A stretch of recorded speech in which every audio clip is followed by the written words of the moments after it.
First of all, I don't believe that the al-Assad air base had anything to do with Iran.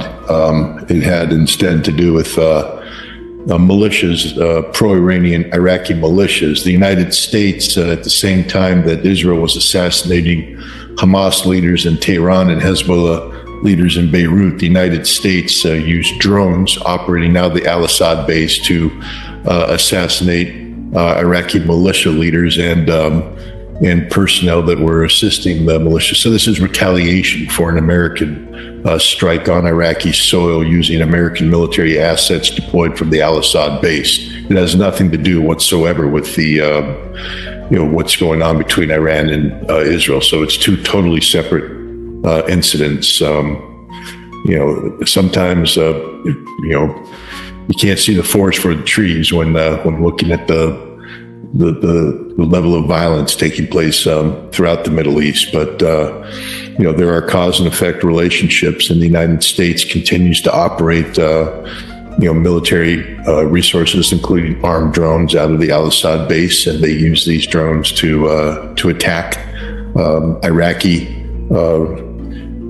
nationals, militias operating on Iraqi soil in a manner inconsistent with the American commitments to Iraq, disrespectful of Iraqi sovereignty, and as such, people shouldn't be surprised when these militias retaliate. I don't think the United States is preparing to attack Iran at all. In fact, the United States has sent the exact opposite message to Israel, indicating that while it is prepared to help defend Israel against any potential Iranian response to, again, we need to understand the Israeli attack on Iran, that the United States will not participate in any offensive operations against Iran. The United States knows what the consequences will be. We speak of the al-Assad air base being struck recently by pro-Iraqi or pro-Iranian Iraqi militias. Iran struck the al-Assad air base back in early 2020, following the assassination by the Trump administration of Qasem Soleimani. They struck it with over 10 ballistic missiles, precision guided, which hit every target they were aiming at. And Iran sent a signal to the United States that if the United States continued to operate against Iran, kill Iranian leaders, that Iran would be fully capable of destroying the totality of America's military infrastructure in the Middle East, and there's nothing the United States could do to prevent this. The United States understands that correlation of forces and the potential consequences accrued with Iran's military capacity continues to exist to this date.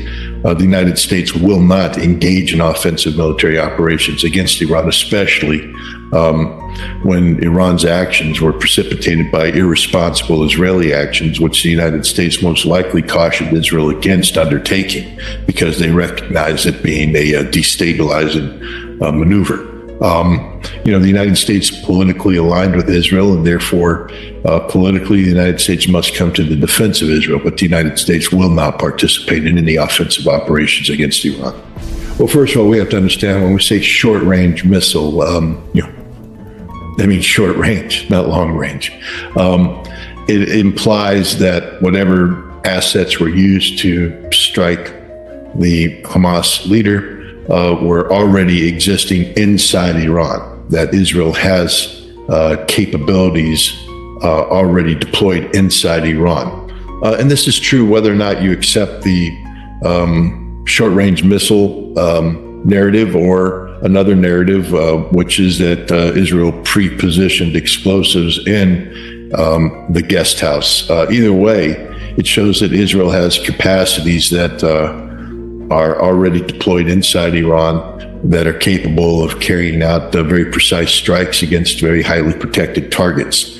And this is problematic for Iran because the implication, therefore, is that Israel could take out the Iranian president or the supreme leader or any one of Iran's top leadership at any time. This has nothing to do with Israel's long-range strike capabilities. Iran has robust defenses, but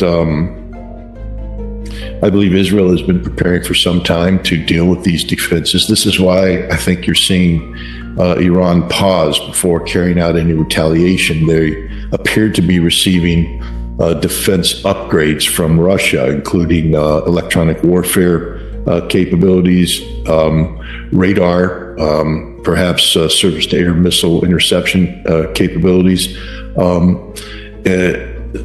so that Iran can protect, strategically important installations such as its nuclear enrichment infrastructure and major command and control facilities. War is war.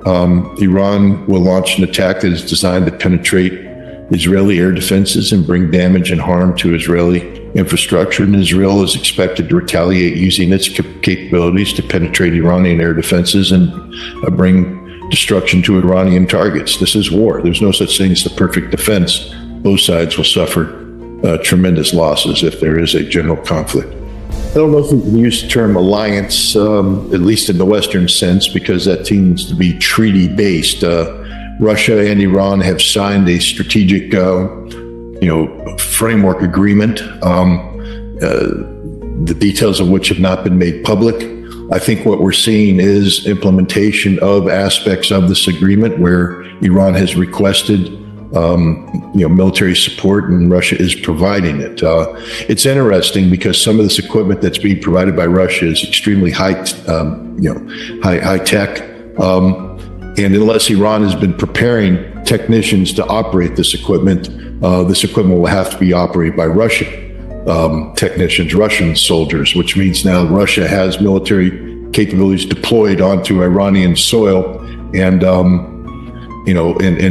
they could potentially take casualties. Will Russia also deploy its own air force to provide air cover over these facilities?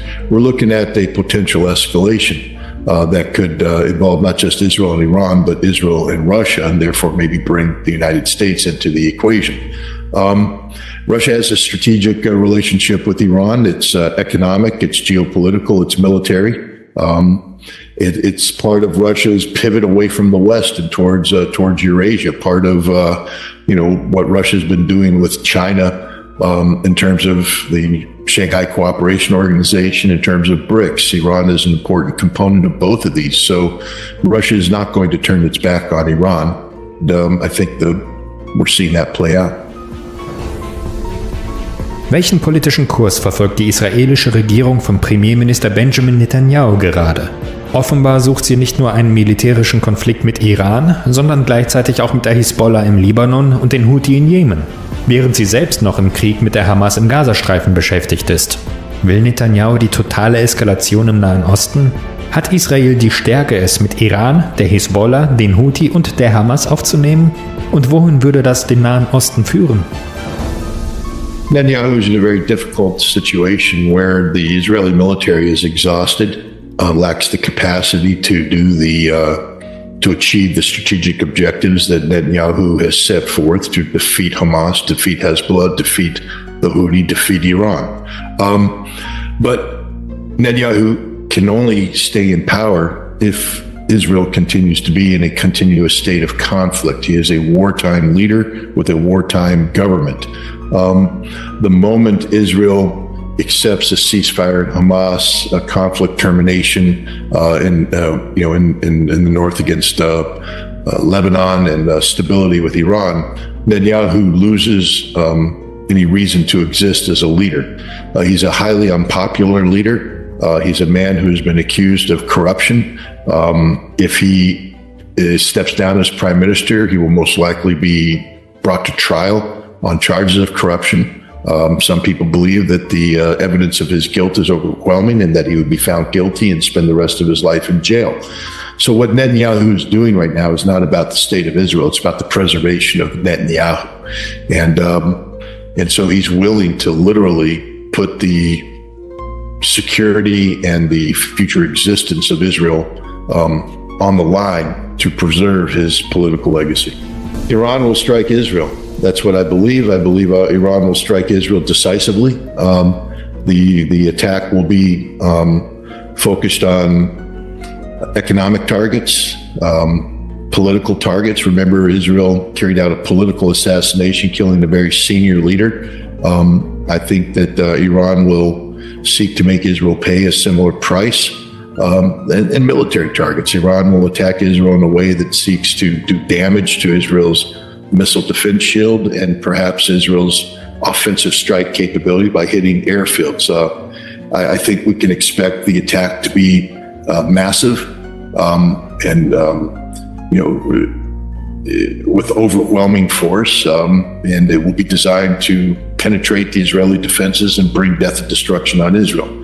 Yeah. And then Iran will sit back and see what Israel does, and if Israel retaliates, and what kind of escalation goes on from there. But I think we're looking at the potential for general war between Iran and Israel, a war of an existential nature, meaning that this isn't just going to be an exchange of blows. We're talking about a war that's designed to bring about the end of regimes, to bring about the end of the Netanyahu regime, or to bring about the end of the Islamic Republic. I think this is going to be a very decisive military exchange. Wie wird Israel auf den zu erwartenden iranischen Angriff reagieren? Wie werden die USA reagieren? Wird dies die Einleitung zu einem großen Krieg sein und vielleicht sogar Russland und die USA involvieren? Again, Iran's response, I believe, will be overwhelming. It has no choice to be overwhelming. It'll be designed to strike Israeli targets. The United States will be involved in defending. There's the potential that America will suffer losses as well. Israel will retaliate. It has no choice but to retaliate. The retaliation will be massive, designed to intimidate Iran from carrying out similar strikes.